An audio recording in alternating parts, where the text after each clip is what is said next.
Hello guys, welcome to back to my channel অনুপরয় ব্লগে। তোমাদের সবাইকে স্বাগত। তোমাদের সামনে চলে এলাম নতুন আরেকটা ভিডিও নিয়ে। কি ভিডিও আর কি রেসিপি সেটা তোমাদের সঙ্গে শেয়ার করব। চলো তাহলে সাথে থাকো, দেখতে থাকো কি রেসিপি শেয়ার করব সেটা সাথে থেকে দেখো। চলো তাহলে। এই যে দেখো, চলে এলাম তোমাদের সঙ্গে কি রেসিপি শেয়ার করব সেটা সামনে নিয়ে চলে এলাম। দেখো, আমি কাঁঠালের ইঁচড় রান্না করব সেটা তোমাদের সঙ্গে শেয়ার করব। দেখো, কাঁঠালের ইঁচড়টা আমি কেটে সেদ্ধ করেও নিয়ে নিয়েছি, সাথে আলু দিয়ে দিয়েছি। এটা এখন আমি রান্না শুরু করব। আমি আজকে তোমাদের সঙ্গে শেয়ার করব নিরামিষ কাঁঠালের ইঁচড়। দেখো, তার জন্য কি কি উপকরণ নিয়ে নিয়েছি সেটাও তোমাদের সঙ্গে শেয়ার করছি। দেখো, আমি আগে থেকে আদা জিরে দিয়ে একটা মশলার পেস্ট তৈরি করে নিয়েছি, আর নিয়েছি গোটা গরম মশলা, তেজপাতা আর দুটো শুকনো লঙ্কা, আর নিয়েছি স্বাদের জন্য একটু চিনি, গরম মশলা গুঁড়ো আর কাশ্মীরি লঙ্কার গুঁড়ো। এটা দিয়েই আমি রান্নাটা শুরু করব। তার জন্য দেখো, উনুনটা আমি ধরিয়ে দিয়েছি আর কড়াইটাও আমার গরম হয়ে গেছে। এতে আমি এখন তেল দিয়ে দেব। আমি দেখো, কাঁঠালের ইঁচড়টা আমি সর্ষের তেল দিয়ে রান্না করছি। তেলটা আমি দিয়ে দিলাম, পরিমাণ মতো তেল দিয়ে দিলাম।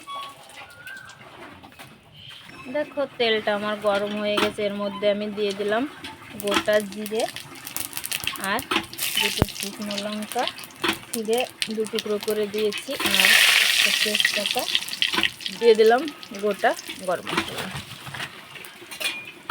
এটা দিয়ে আমি একটু নেড়ে চেড়ে ভেজে নেব। দেখো, ওগুলো কালার চেঞ্জ হয়ে গেছে। এখন আমি এই যে মশলার পেস্টটা দিয়ে দিলাম।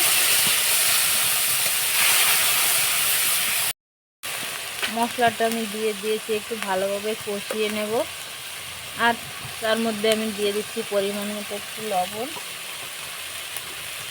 দিয়ে দেবো হলুদ গুঁড়ো, আর দিয়ে দেবো কাশ্মীরি লঙ্কার গুঁড়ো।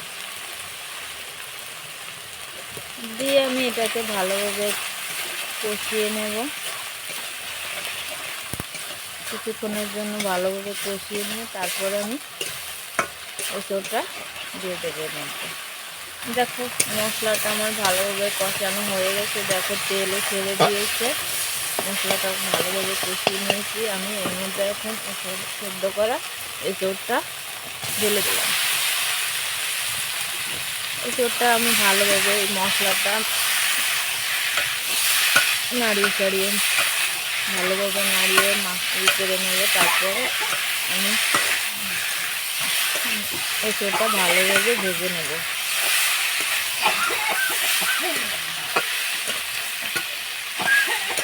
যেহেতু সেদ্ধ করা হয়েছে সেহেতু বেশি টাইম রান্না করতে বেশি টাইম লাগবে না, জলদি রান্নাটা হয়ে যাবে।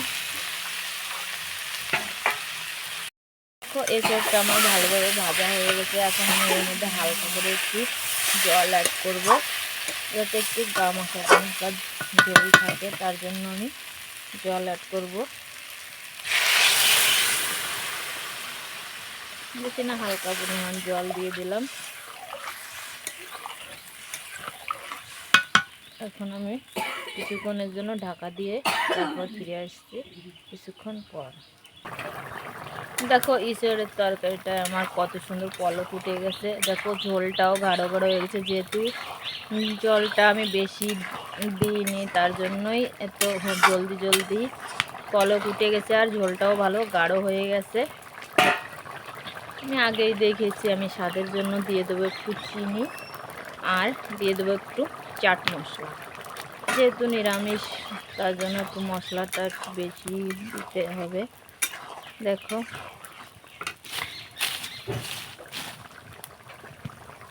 এঁচড়ের তরকারিটা আমার প্রায় হয়েই এসেছে।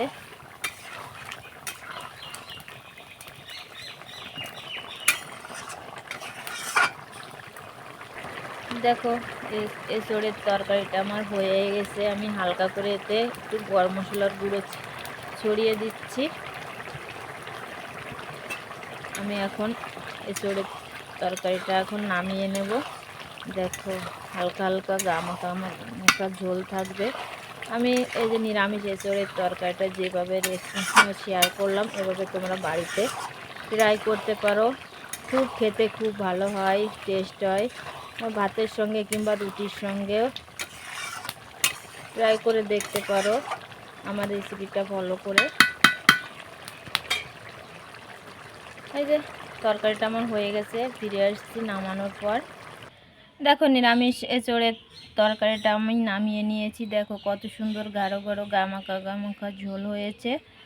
এই রেসিপিটা তোমরা বাড়িতে ট্রাই করতে পারো। ভিডিওটা যেই পর্যন্ত, ফিরে আসবো নতুন কোনো রেসিপি নিয়ে, নতুন কোনো ভিডিও নিয়ে। সবাই সুস্থ থেকো, ভালো থেকো। আর ভিডিওটা ভালো লাগলে লাইক শেয়ার কমেন্ট করতে ভুলো না, সাবস্ক্রাইব করে পাশে থেকো। ভিডিওটা যেই পর্যন্তই, টাটা।